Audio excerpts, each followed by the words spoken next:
Hello everyone. तो चलिए आज से हम लोग एक नया सीरीज़ स्टार्ट करते हैं और ये है आपका स्टैटिक जीके के बारे में।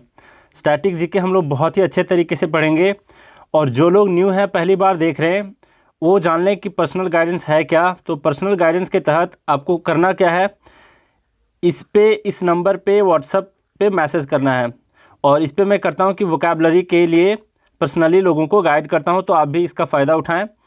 अब ज़रा देखिए, ये कंप्लीट स्टैटिक जीके हम लोग पढ़ेंगे। अब ज़रा समझेंगे स्टैटिक का मतलब होता क्या है। स्टैटिक का मतलब होता है जो चीज़ चेंज ना हो, जो चीज़ जल्दी जल्दी चेंज ना हो उसको स्टैटिक बोलते हैं। और डायनेमिक क्या होता है, डायनेमिक जीके जिसको बोलते हैं वो क्या है। तो डायनेमिक का मतलब होता है जो चीज़ बदलते रहे। जैसे क्या क्या बदलता है, तो करंट अफेयर, तो करंट अफेयर आपके आगे स्टैटिक। लेकिन स्टैटिक जीके उस तरीके का चीज़ नहीं, मान लो हिस्ट्री नहीं बदलता तो कंप्लीट हिस्ट्री इसके अंदर नहीं पढ़ा जाता।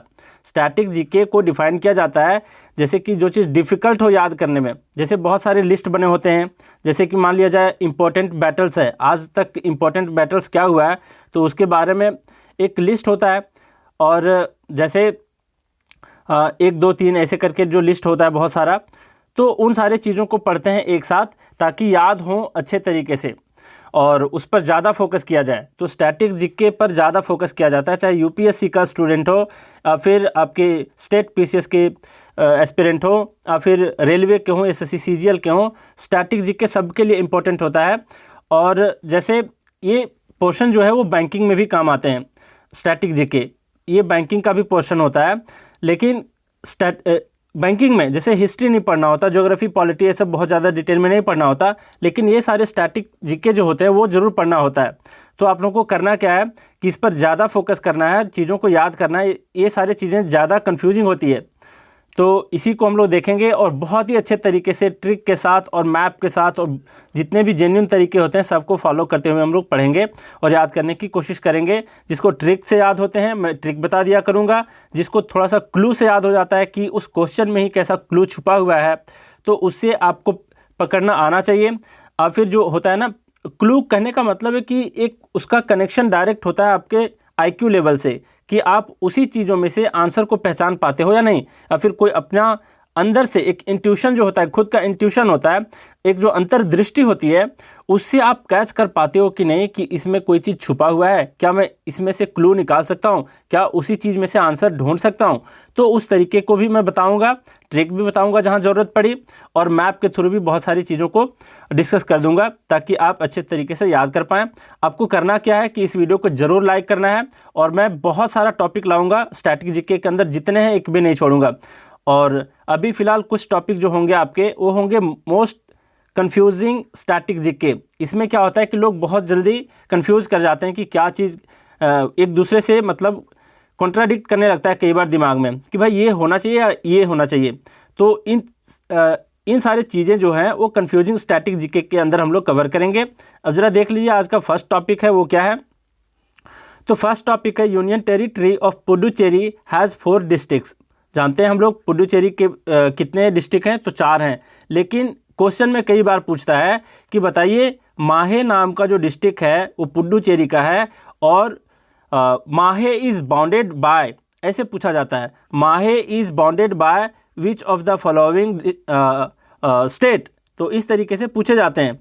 तो बहुत लोग सोचते हैं कि पुडुचेरी तो तमिलनाडु में है, लेकिन ऐसा नहीं है। पुडुचेरी जो खास एक है, ये इसका एक डिस्ट्रिक्ट है। पुडुचेरी का स्पेलिंग देखिए, यहाँ पर RI है, यहाँ पर RRY है, दोनों एक ही हैं, इसको अलग मत समझना। ये दोनों तरीके से लिखे जा सकते हैं, तो ऐसा मत समझना कि पुडुचेरी एक कंप्लीट है और उसका एक डिस्ट्रिक्ट का नाम के लास्ट में RI है तो ये अलग डिस्ट्रिक्ट है, नहीं, सेम है दोनों। लेकिन कहने का मतलब है कि पुडुचेरी के पास जो 4 डिस्ट्रिक्ट हैं, एक खुद पुडुचेरी हो गया, एक करैक्कल हो गया, एक यनम हो गया, एक माहे हो गया, तो ये अलग अलग स्टेट में है। तो आप इसको ध्यान से समझना। और ये चीज़ पूछा जा चुका है खास करके MP PCS में। तो स्टेट PCS में ये जो चीज़ें होती हैं कन्फ्यूजिंग वाली चीज़ें, ये बहुत बार पूछे जाते हैं। तो ज़रा ध्यान से समझो क्या है। पुडुचेरी और करैक्कल, मतलब ये खुद पुडुचेरी और करैक्कल दोनों तमिलनाडु में हैं, याद रख लेना। अब बात आती है यनम और माहे। तो यनम है आंध्र प्रदेश में और माहे है केरला में, और ये चारों मिल करके बनता है आपका पुडुचेरी। तो ज़रा देखिए, अब मैं आपको बताता हूँ कि याद कैसे करेंगे इसको? तो इन दोनों को आप खुद से याद कर लेना कि पुडुचेरी तो खुद है ही तमिलनाडु में और करैकल भी है तमिलनाडु में, लेकिन हम लोग देखेंगे अनम और माहे में कैसे याद रखेंगे। तो ज़रा ध्यान से समझना, यहाँ पर यनम में वाई है, यहाँ पर आंध्र प्रदेश में ए है, तो वाई और ए काफ़ी नज़दीक हैं आपस में। ये थोड़ा क्लू है आपके लिए। तो ये एक दूसरे के साथ हैं। एम और के भी एक दूसरे से काफ़ी नज़दीक हैं अल्फ़ाबेटिकल ऑर्डर में अगर देखा जाए तो। अब ये मत समझना कि वाई और ये जो है बहुत ज़्यादा डिफरेंस है, नहीं। आप अगर ए बी सी डी लिखते हो और वाई जेड जाते हो और फिर से ए बी सी डी लिखना हो तो गौर करोगे तो वाई और ए आपस में थोड़ा सा ये पास पास में है। जैसे कि मैं आपके लिए एक क्वेश्चन देता हूँ, आपको आंसर करने हैं। एक कॉमन सेंस की क्वेश्चन बताता हूँ कि आपको बताना है कि इंडिया और अमेरिका और जापान, इंडिया और अमेरिका ज़्यादा दूरी पर है या फिर नज़दीक कौन है, ये आपको देखना है मैप में और मुझे बताना है। एक कॉमन सेंस की क्वेश्चन है ये।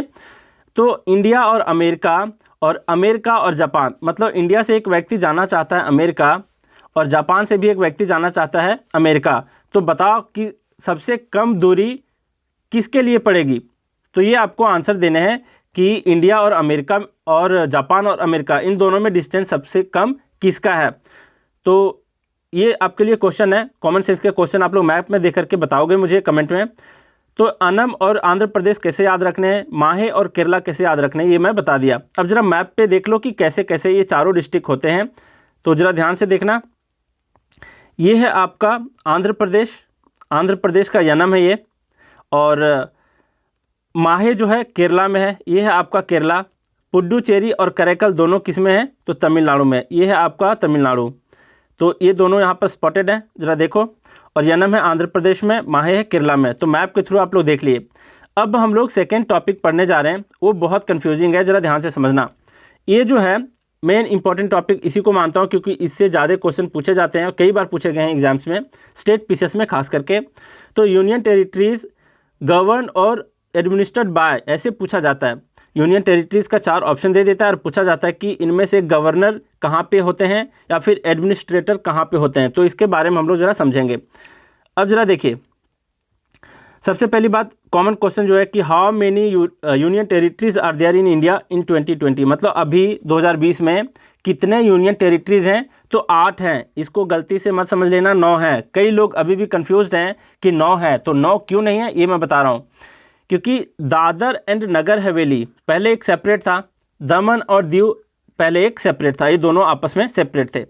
तो दोनों को मिला करके एक कर दिया गया है। अभी कब से किया गया है? तो 26 जनवरी 2020 के बाद इन दोनों को एक ही यूनियन टेरिटरी में रखा गया है। तो अब 8 यूनियन टेरिटरीज़ के बारे में आप जानते ही होंगे थोड़ा बहुत। इसमें कन्फ्यूजन था, ये मैं बता दिया कि कब से हुआ है। तो 26 जनवरी 2020 से एक हो गए हैं ये दोनों। अब ज़रा देखिए, जो मोस्ट इम्पॉर्टेंट टॉपिक है इसके अंदर वो क्या है, ज़रा देखना कि जो लेफ्टिनेंट गवर्नर होते हैं, इसको ल्यूटिनेंट भी पढ़ते हैं। तो लेफ्टिनेंट गवर्नर कहाँ कहाँ होते हैं, कौन कौन से यूनियन टेरिटरीज़ में होते हैं, इस चीज़ को आपको बताना है। अगर आप डायरेक्टली ऐसे याद रख पाते तो अच्छी बात है, वरना मैं एक ट्रिक भी आपको बता दूंगा जैसे मैं याद रखा हूँ। तो ज़रा ध्यान से समझना। पहला पुडुचेरी है जहाँ लेफ्टिनेंट गवर्नर होते हैं। जम्मू एंड कश्मीर है, वहाँ भी गवर्नर होते हैं। दिल्ली है, यहाँ भी लेफ्टिनेंट गवर्नर होते हैं। अंडमान एंड निकोबार है, यहाँ भी गवर्नर होते हैं। और लद्दाख है, यहाँ भी गवर्नर होते हैं। तो आप इसको याद कैसे करोगे ये मैं आपको तरीका बताने जा रहा हूँ। तो ज़रा ध्यान से समझना। यहाँ पर मैं लिखता हूँ गो, यहाँ पर लिखता हूँ गो फॉर गवर्नर, मतलब लेफ्टिनेंट गवर्नर, सिर्फ गवर्नर ही, एलजी की बात कह रहा हूँ। तो यहाँ पर मैं बोल रहा हूँ कि गो, एक मान लो कि किसी लड़की का नाम पूजा है, तो मैं बताया कि गो पूजा दिल्ली एंड लद्दाख। इस एंड को पूरा लिख लेना एक बार, इसको पूरा लिख लो एंड, क्योंकि एंड से आपका अंडमान एंड निकोबार आता है। तो यहाँ पर PU, पूजा में PU से हो गया आपका पुडुचेरी, JA से जम्मू एंड कश्मीर और दिल्ली, और एंड से अंडमान निकोबार और लद्दाख से लद्दाख। तो इस तरीके से याद रखना। गो से आपको याद रहेगा कि गवर्नर की बातें सोच रहे हैं या फिर एडमिनिस्ट्रेटर की बात सोच रहे हैं, इसके बीच डिफ्रेंशिएट करने के लिए ये गो आपकी मदद करेगा। तो ऐसे पढ़ना है आपको कि गो पूजा दिल्ली एंड लद्दाख। तो इसमें इन सारे यूनियन टेरिटरीज में होते हैं गवर्नर मतलब लेफ्टिनेंट गवर्नर। तो ये बहुत कंफ्यूजिंग है, बहुत सारे एग्जाम में पूछा जाता है, और आपको अगर वो फेल करना चाहता हो एग्ज़ाम सेट करने वाले तो ऐसे ऐसे क्वेश्चन ढूंढ करके देते हैं। तो पहले हम लोग ऐसे ही करेंगे। जैसे कई बार होता है, सबको पता होता है कि ब्रह्मो समाज के बारे में, ब्रह्म समाज जिसको बोलते हैं, राजा राम मोहन राय जी जो ये किए थे, स्थापित किए थे। तो बहुत लोगों को नहीं पता कि आदि ब्रह्मो समाज भी होता है, ब्रह्मो समाज ऑफ इंडिया डिफरेंट है, उनके फाउंडर डिफरेंट हैं, तो साधारण ब्रह्मो समाज जो है वो एक अलग है। तो इस तरीके का जो कन्फ्यूजिंग वाला चीज़ है, इसी सीरीज़ में हम लोग देखते जाएंगे। तो ये मेरे ख्याल से याद हो गया। अब सेकंड नंबर ज़रा देख लो कि कहाँ कहाँ पर एडमिनिस्ट्रेटर होते हैं। एडमिनिस्ट्रेटर और लेफ्टिनेंट गवर्नर में होता क्या है, दोनों जो होते हैं वो रिप्रेजेंटेटिव होते हैं, मतलब वो रिप्रेजेंट कर रहे होते हैं प्रेसिडेंट को। और एडमिनिस्ट्रेटर जो होते हैं एक आईएएस ऑफिसर होते हैं, ध्यान से समझना, ये आईएएस ऑफिसर होते हैं। और लेफ्टिनेंट गवर्नर तो नियुक्त किए जाते हैं प्रेसिडेंट के द्वारा। एडमिनिस्ट्रेटर भी जो यूनियन टेरिटरीज में एडमिनिस्टर करने के लिए, गवर्न करने के लिए जो नियुक्त किए जाते हैं, ये भी नियुक्त किए जाते हैं प्रेसिडेंट के द्वारा, और ये भी। तो दोनों में थोड़ा फ़र्क है, याद रखना कि एडमिनिस्ट्रेटर एक जो है ब्यूरोक्रेट्स होते हैं, मतलब आईएएस ऑफिसर होते हैं। तो ये आप समझ गए। अब ज़रा देखिए कि कहाँ कहाँ पर एडमिनिस्ट्रेटर होते हैं। तो ये होते हैं लक्षद्वीप में, और Dadar and Nagar Haveli and Daman and Diu, मतलब दोनों एक ही हैं, अलग अलग अब नहीं है 26 जनवरी 2020 के बाद। और फिर चंडीगढ़, इन तीनों जगहों में होते हैं एडमिनिस्ट्रेटर। तो याद रखना इस चीज़ को।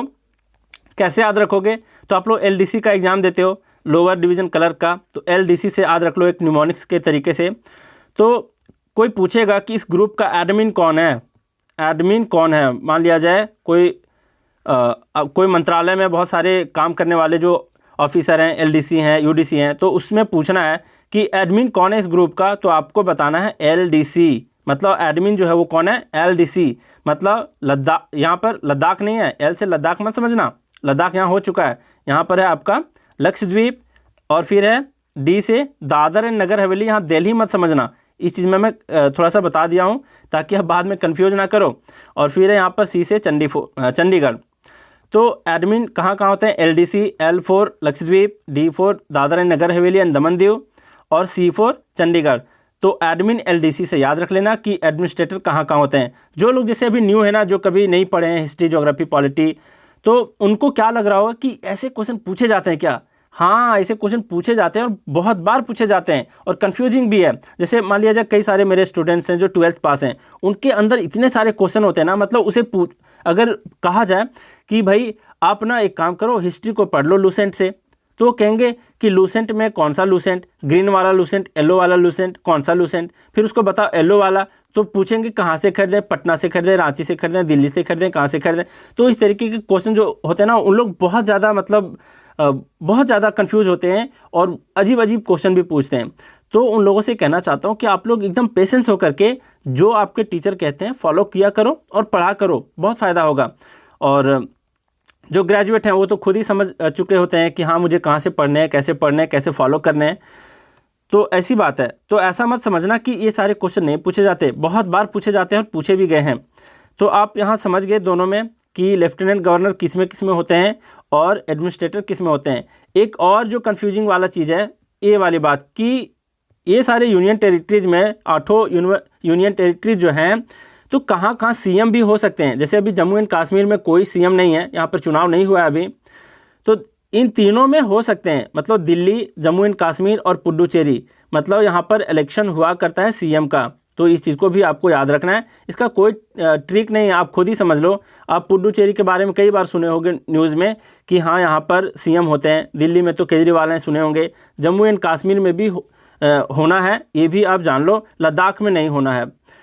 तो इतने सारे क्वेश्चन थे। अब थोड़ा बहुत हम लोग देखेंगे कि लोकेशन से पहले एक जो मेन क्वेश्चन है, कई बार पूछ चुका है आपके रेलवे के एग्ज़ाम में, कि कौन से ऐसे पूछा है कि जम्मू एंड कश्मीर में जो समर ऐसे करके पूछा था, समर या विंटर ऐसे करके पूछा था कि समर कैपिटल किसको माना जाता है। तो उसमें दोनों ऑप्शन में थे श्रीनगर और जम्मू। तो श्रीनगर को बोला जाता है समर कैपिटल और जम्मू को बोला जाता है आपका विंटर कैपिटल। और लद्दाख के भी 2 हैं कैपिटल्स, मतलब 8 यूनियन टेरिटरीज में 2 यूटीज ऐसे हैं जिसके 2 कैपिटल हैं, यूनियन टेरिटरी ऑफ लद्दाख और जम्मू एंड कश्मीर के लद्दाख के है लेह और कारगिल दोनों, हो सकता है आने वाले टाइम में पीओके के भी 2 कैपिटल हों और इंडिया उस पर क्या कर रहा हो, अपना रूल कर रहा हो। तो लद्दाख जो है इसके 2 हुए लेह और कारगिल, जम्मू एंड कश्मीर के 2 हुए श्रीनगर और जम्मू। और इसमें भी आपको ध्यानपूर्वक याद रखना है कि श्रीनगर का समर कैपिटल जो है वो जम्मू कश्मीर का वो श्रीनगर है और विंटर कैपिटल है जम्मू। तो इस चीज़ का ध्यान रखना। अब जरा देख लो, जिसको जितना कुछ मैं बता दिया अगर वैसे याद होता है ट्रिक वगैरह से तो बढ़िया बात है, नहीं तो जिसको माइंड मैपिंग करना हो, जो अपने दीवार पे चिपका देते हैं छोटे छोटे लिख करके, तो आप ऐसे भी कर सकते हो। मतलब यूनियन टेरिटरी जो है तो ये लेजिस्लेचर की बात कह रहा है, मतलब यहाँ पर MP MLA होते हैं और CM भी होते हैं। तो कौन कौन है? दिल्ली, पुडुचेरी, जम्मू एंड कश्मीर, और बाकी जो 2 बच गए अंडमान एंड निकोबार। तो ये पाँचों में क्या है? तो आपके लेफ्टिनेंट गवर्नर हैं और बाकी इन तीनों में क्या है? एडमिनिस्ट्रेटर है। तो आप समझ गए। अब ज़रा लोकेशन को देख लेते हैं कि कौन सा यूनियन टेरिटरीज़ कहाँ है। सबसे पहली बात, यहाँ पर इस मैप में नहीं दिया, मैं दिखा देता हूँ। जम्मू एंड कश्मीर ऐसे है, मतलब ये वाला रेड वाला पोर्शन में जो दिखा रहा हूँ ये है आपका जम्मू एंड कश्मीर। सॉरी, ये है आपका लद्दाख, बड़ा है लद्दाख, ज़रा ध्यान से समझना। और आपका ये जो छोटा वाला बच जाता है ये है जम्मू एंड कश्मीर। जम्मू कहीं यहाँ पर है इस जगह पे, और आपका कारगिल इस जगह पे है। तो इसको याद रखना, ये जम्मू एंड कश्मीर है J&K, और आपका लद्दाख है ये वाला। तो आप समझ गए कि कहाँ कहाँ है। देखिए दिल्ली यहाँ पर है और आपका चंडीगढ़ यहाँ पर है, मैप में ज़रा ध्यान से समझना। और दीव कहाँ है? यहाँ पर है। और दमन कहाँ है? तो यहाँ पर है। मतलब दीव और दमन दोनों गुजरात पोर्शन में है, और दादर एंड नगर हवेली जो है गुजरात और महाराष्ट्र के बॉर्डर पे है इस जगह पे। तो ध्यान से समझना है इसको। फिर बच गया आपका पुडुचेरी। तो पुडुचेरी के 4 डिस्ट्रिक्ट हैं। खुद पुडुचेरी हो गया एक आपका तमिलनाडु में, यहाँ करेकल, यहाँ माहे, यहाँ है केरला में, ये है आपका केरला। और आपका ये वाला पोर्शन आंध्र प्रदेश है, ये इससे कट के बना है तेलंगाना। तो यनम जो है वो पड़ता है आंध्र प्रदेश में। तो इस तरीके से आप समझ गए। अंडमान निकोबार जो आइलैंड है ये छोटे छोटे टूटे हुए छोटे छोटे आइलैंड हैं। आइलैंड मतलब द्वीप हैं छोटे छोटे। और लक्षद्वीप कौन है? तो लक्षद्वीप सिर्फ ये है, ध्यान से समझना। और ये जो मैप में दिखाया जाता है इसको मत समझ लेना ये लक्षद्वीप है, ये आपका मालदीव्स है। मालदीव्स अलग कंट्री है और वो आइलैंड है, वो भी एक तरह का। तो ये मालदीव्स है आपका। और इसमें मालदीव्स क्यों लिखा जाता है? प्लूरल फॉर्म में, क्योंकि बहुत सारे आइलैंड से मिलकर के बने हैं। तो अब समझ गए कि लक्षद्वीप ये है और मालदीव ये है। नहीं समझ में आए तो मैं दोनों को एक बार फिर से डिफ्रेंशिएट कर देता हूँ, ज़रा ध्यान से समझना। ये है आपका लक्षद्वीप और ये बहुत सारे छोटे छोटे जो हैं ये हैं आपके मालदीव्स। अब हम लोग 2 टॉपिक देख लिए। अब अगला टॉपिक भी हम लोग देखेंगे। आज ही मैं बहुत सारे वीडियोस को अपलोड करने वाला हूँ स्टैटिक जीके को, और कोशिश करूँगा कि 1-1.5 महीने में कम से कम 150-200 टॉपिक के ऊपर बना दूँ। तो मुझे लगता है कि अच्छे से आप लोग याद कर लिए होंगे इसको। और कोई भी कंफ्यूजिंग वाला टॉपिक आपको लगे तो आप मुझे कमेंट में बता देना कि सर इस टॉपिक पर वीडियो बनाओ और मुझे समझा दो। मैं सारे कोशिश करूँगा आपको समझाने की, याद कराने की कोशिश करूँगा। और जिन लोगों को भी पर्सनल गाइडेंस चाहिए वोकैबुलरी सीरीज़ के लिए तो वो मुझे इस पर व्हाट्सएप पे मैसेज कर सकते हैं। और इस वीडियो को लाइक करना मत भूलना। मैं न्यू सीरीज़ स्टार्ट किया हूँ तो मुझे मोटिवेट करने के लिए आप लोग ज़रूर करना। और मैं इतने सारे टॉपिक लाऊंगा स्टैटिक जीके में, एक भी पोर्शन नहीं छोड़ूंगा। ये सारे पोर्शन जो हैं स्टैटिक जीके के पोर्शन हैं, लेकिन मैं आज तक देखा हूँ यूट्यूब पे किसी ने नहीं कराया और किसी ने इतने बारीकी से नहीं बताया कि किसके बीच क्या डिफरेंस है। और मुझे कई सारे स्टूडेंट बोले, मैं पूछा सबको पर्सनली कि ये सारे टॉपिक कभी पढ़े हो, और मैंने उन्हें भेजा कि देखो कौन से एग्ज़ाम में पूछे गए हैं इनसे रिलेटेड क्वेश्चन। तो उन लोग कहते हैं नहीं सर, आज तक यूट्यूब से मैं बहुत सारे चैनल से पढ़ा लेकिन ये सारे चीज़ों के बारे में डिटेल में किसी ने नहीं बताया। और क्वेश्चन भी मैंने प्रूफ के साथ भेजा, मैं यहाँ पर नहीं लिया हूँ। तो आप लोग सर्च करके देख सकते हो कई सारी बुक्स में प्रीवियस ईयर के क्वेश्चन में कि कैसे पूछे जाते हैं। तो आप लोग बिंदास होकर के इसको पढ़ो और वीडियो को लाइक ज़रूर करना ताकि मैं मोटिवेट होऊं। ऐसा ना करना कि 100 लोग देखे और बस 20 लाइक्स मिले, तो थोड़ा मज़ा नहीं आता है पढ़ाने में। तो चलिए आज का क्लास हम लोग यहीं रैपअप करते हैं। आज का क्लास पूरा रैपअप नहीं करने जा रहे हैं क्योंकि आज के दिन ही बहुत सारी वीडियोज़ में लाने वाला हूँ स्टैटिक जीके के ऊपर। तो चलिए आप लोग अपना ख्याल रखना और इस वीडियो को लाइक भी करना। अपने दोस्तों के साथ अगर शेयर कर पाते हो तो बहुत अच्छी बात है। तो चलिए, थैंक यू वेरी मच।